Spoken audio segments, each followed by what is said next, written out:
సెలబ్రిటీల పిల్లలు గీత దాటుతున్నారా? తల్లిదండ్రుల పర్యవేక్షణ లేక అడ్డదారుల్లో వెళ్తున్నారా? ఆర్థిక బలం, అధికార బలాన్ని చూసుకొని రౌడీయిజాన్ని ప్రదర్శిస్తున్నారా? వారిని అడ్డుకునేందుకు పోలీసులు, ఇతర శాఖల అధికారులు కూడా వెనకాడుతున్నారా? ఇలాంటి ప్రశ్నలకు సమాధానమే కేంద్ర సహాయ మంత్రి బండి సంజయ్ కుమార్ తనయుడిపై పోక్సో కేసు అని చెప్పుకోవాలి. ఒక మైనర్ బాలికను లైంగికంగా వేధించిన అంశానికి సంబంధించి సాయి భగీరథ్ పై కఠిన చర్యలు తీసుకోకపోవటం ఇప్పుడు రాష్ట్రంలో చర్చనీయాంశమైంది. పైగా సీఎం రేవంత్ రెడ్డికి బండి సంజయ్ రహస్య మిత్రుడైనందునే సాయిని కాపాడుతున్నారని బీఆర్ఎస్ నేతలు ఆరోపిస్తే, కాంగ్రెస్ నేతలు కూడా నీళ్లు నమిలే పరిస్థితి వచ్చింది.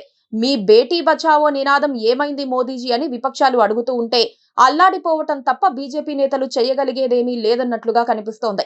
సెలబ్రిటీకో న్యాయం, సామాన్యుడికో న్యాయం అన్న పరిస్థితి పోయినప్పుడే సమన్యాయం సాధ్యమన్నది అందరూ గుర్తించాల్సిన అంశమవుతుంది. సంజయ్ కొడుకు సాయి భగీరథ్ ఒక బాలికను ట్రాప్ చేసి పెళ్లి చేసుకుంటానని నమ్మించి లైంగిక దాడికి యత్నించాడని బాధితురాలి తల్లిదండ్రులు ఇచ్చిన ఫిర్యాదు మేరకు ఆయనపై కేసు నమోదు చేశారు.